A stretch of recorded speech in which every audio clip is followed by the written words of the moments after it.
All right. Good morning, everybody. We're growing. Last week there were four. Oh, we just ungrew. Uh, we were one up, and then somebody dropped off. But um, I'm excited. I'm excited to get this party started. I will say before we dive in, if you receive any amount of value from this, we've got two people back from last week. So my guess is you got something out of last week. But please tell your friends, tell your teams, spread the word. This is one of those things that's going to grow organically, right? Jim was lovely enough to do a little shout out yesterday.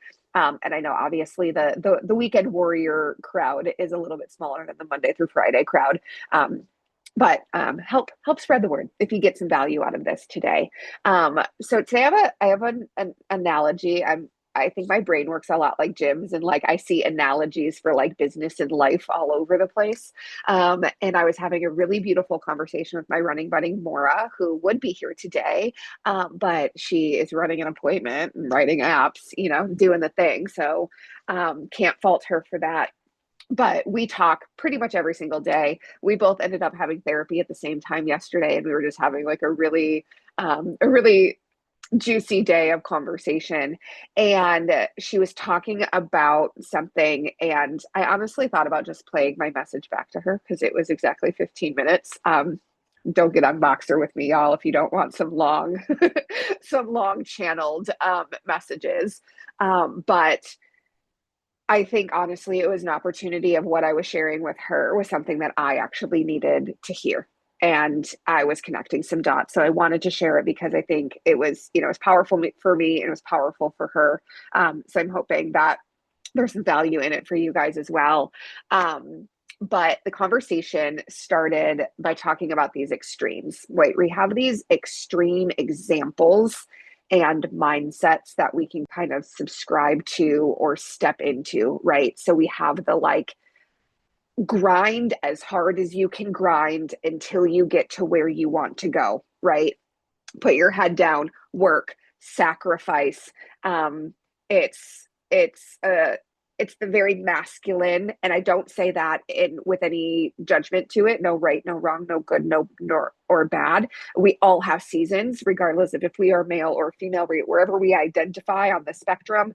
We all have masculine energy, and we all have feminine energy.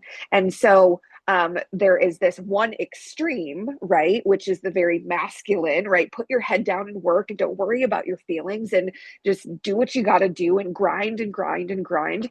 And there are seasons for that, right? And if we stay in that season for too long, sorry if you can hear my dog barking. Sorry if sometimes we stay in that season too long, and that's when we burn out. That's when we get exhausted. That's when we start to question our beliefs. The other side of it is kind of the swinging to the other side of the pendulum, which is like the pure feminine, right? The trust, the like just knowing that it's going to happen, the trusting that it's going to happen, the receiving, the softness, the nurturing. And there are seasons and times where we get to rest and we get to allow and we get to receive. But as we know, if we spend too much time there, right, things might not have the momentum that we want them to have. And so Maura is here. So Maura, I don't love that you're here because I think that means your appointment didn't show up. But I'm happy you're here. I'm sharing about our conversation from yesterday. So we were talking about how like those two extremes don't like this extreme doesn't resonate with me and this extreme doesn't resonate.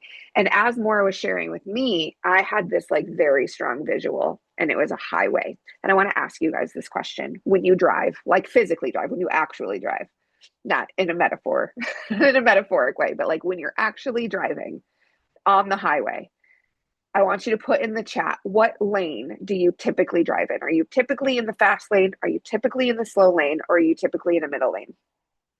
Drop in the chat. We're going to have some fun with this analogy. Left or middle, fast lane. Afan is like, no question, I am in the fast lane. Yeah, I'll add to. I'm typically in the middle. Typically. Um, I live and drive in Detroit. Fast lane is kind of danger zone. Um, All right. Couple more people if and when you can't get to your chat. I would love to know what lane you drive in, or at least if you can't text, like think about it, right? Like when you're driving. So as she was talking, I had this visual of being on a highway, right? And you have on the left hand side, depending on where you live, this may be more extreme or not. Um, but in the left lane, you have the people. Yeah, exactly, Jeanette. Yeah, it depends on the traffic, right? We're reactive. We respond to like what the circumstances are. Situational awareness. I love that. So in the left lane, you have people going well over the speed limit, right? They're zooming. They are sometimes reckless. They are usually not really caring about other people, right? They might be cutting people off. They might be just really laser focused on where they got to get. Maybe that's just how they drive. Maybe they're reckless drivers. Maybe they just are speed freaks. Maybe there's something wrong, right? Maybe there's something that they're in a hurry. They're late. There's something wrong that they need to tend to. Their attention needs to be somewhere. But they're going, right? They're head down and they know where they're going and they're going and they if, like don't get in their way.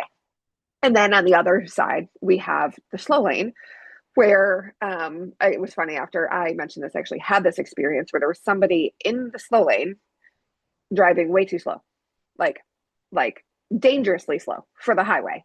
Like you can't drive 40 when everybody else is driving 80 or more, right? That is actually not safe. And as I passed them, they looked like the most nervous driver, right? They're like clenched on the steering wheel, looked nervous. Who knows? Maybe they just saw a ghost. Maybe an animal had just, like, maybe there was something, but like they were going dangerously slow. Other people were having to do dangerous things to get around them. But they weren't really getting very far, right? Because they were nervous and they were scared and they were just like going really slow.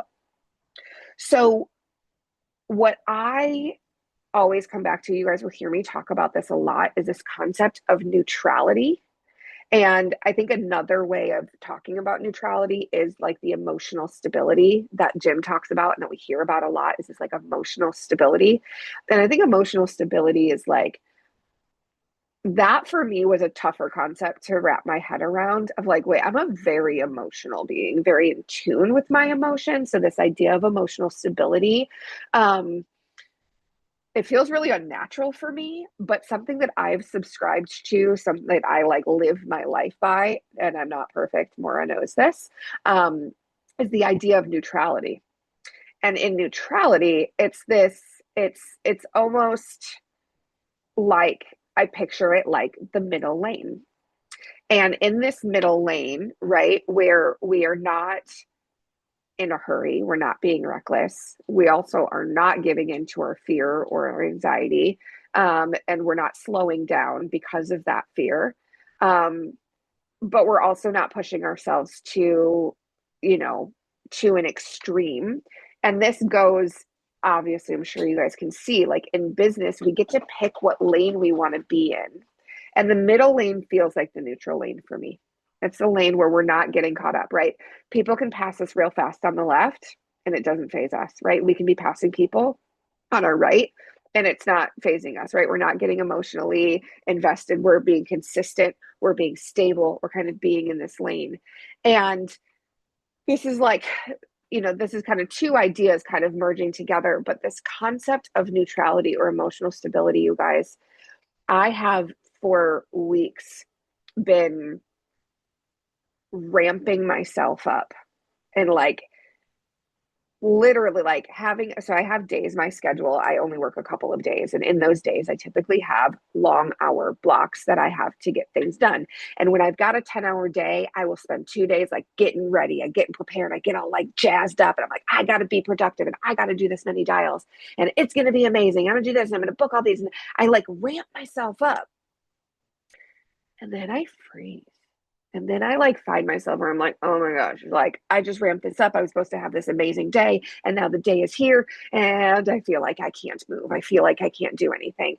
This past week, I decided to do something different. This week, I decided I'm going to sink into my neutrality and I'm not going to hype myself up. And I'm not going to put that pressure on myself. And I'm not going to get all jazzed in my head or excited. Because here's the thing with neutrality, oftentimes it's talked about in terms of like when we're upset, we come back to neutrality, or if we're getting upset, if we're getting stressed, it's talked about kind of in those like negative, the negative emotions or the lower vibe energies. But this also, neutrality also exists for the high vibes, right? Because we don't want to create this extreme high to extreme low, right? So in this space of neutrality of like, what happens if I just take my day? What happens if I don't hype myself up? What happens if I don't tell everybody around me that I'm about to have a 10-hour day and it's going to be huge and it's going to be massive and it's going to be all of these things? And I can just walk into my day choosing a more neutral energy. What happens? Hey, guess what? I like 5x my productivity. I didn't put pressure on myself. I didn't crash and burn. I didn't get paralyzed. I just stayed in that middle lane. I put my auto, my cruise control. I was going to say autopilot because boats, but I put my cruise control on. I picked my pace.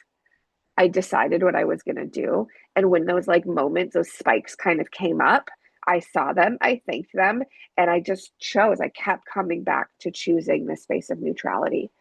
And I would love to know in the chat. I know there's only a few of you guys here, but put a one in the chat if you guys understand that. Like if you feel like you can embody or you can choose, or you have at least in some moment of your life felt that kind of neutral zone, put a one in the chat. Amazing. If you haven't, and I know a lot of people who haven't, it sounds like an idea, it sounds like a concept, it sounds like something we can strive for. But if you can train your brain and you can learn how to consciously choose and embody that space of neutrality, I promise you things will look different and feel it. And when you feel it, you'll know, because it feels a little like you're unbreakable. It feels a little like you're unstoppable, because you know that if something's thrown at you, right? Somebody yells at you, somebody hangs up on you, somebody no shows on you. Okay, that happened. And I'm choosing to not assign a judgment to it. I'm choosing not to say that sucks, that was awful, poor me, this is disappointing. You're choosing not to react. You're choosing the response to just stay in that middle lane, to stay in your lane, to stay consistent, to do what you said you're going to do. And you also start to expect, right? In this industry, if you are dialing and you do not expect bouts of people not answering, people answering and hanging up, people answering, starting a conversation and then shutting it down, people yelling at you, people booking appointments and then not showing, right? If we're not expecting that, then we're living in a little bit of a la la land, right? Because we know that that is par for the course, right? So today, my invitation to you all is to get curious about what it looks like to be neutral. So if something comes up, if you feel like you're responding or reacting to something, check in with yourself. What would neutrality feel like right now in this moment? And it's not about feeling something and pushing it away or not honoring the feeling, because I think this is really, really important. Like for me, what it looks like is, ooh, I'm feeling angry because of that thing. What can I do to move that, to shift that, and get back to neutrality? So I'm not boxing it up. I'm not repressing it. I'm not creating an issue down the line for myself because I'm not expressing or feeling my emotions. But what can I do? Can I do it in 2 minutes? Can I do it in 5 minutes? But can I shift that energy and choose to come back to neutrality? Or maybe just push pause on it until my workday is done. And then I'm going to go for a run, or I'm going to go for a walk, or I'm going to scream into a pillow, or I'm going to do my happy dance, right? I think about this too. So, somebody books an appointment, I get really excited. They're like, yeah, we don't know what that's, right? We don't know what's going to happen with that. So I want to invite you into neutrality. And I hope that this is, I think, just having like a different way of thinking about it. Like we can talk about emotional stability. It's basically the same thing, but sometimes there, I think, are different semantics, right? Different words, different ways of explaining things, and different analogies that can help these concepts kind of stick. So I hope I went a couple of minutes over. I really want to be with these calls. I want to be really respectful of your time on these beautiful Saturday mornings, but that is what I have for you. I hope this was valuable. If this did resonate, if you did get some value, drop the word neutral, or no, let's do a two. But their numbers are easier. Drop a two in the chat. Let me know. Also, with these recurring meetings, I love that it catalogs the chat. So over time, I can look back and we can have the chat available. Um, Amazing. Of course, Kimberly, I am so excited that you are here. Thank you guys all so much for being here. And I have every intention of running this call next week too, even though it's conference and I'll be in Colorado. But we'll have a little post conference Saturday accountability next week. But we're going to be here every Saturday, 9 a.m. EST, 15 minutes. Thank you so much, Kristen. I appreciate that. Cruise control. Yep. Yep. And my last name is Cruz, so we can joke about it. Maybe that will be the thing. Call it cruise control. That can be your neutral zone.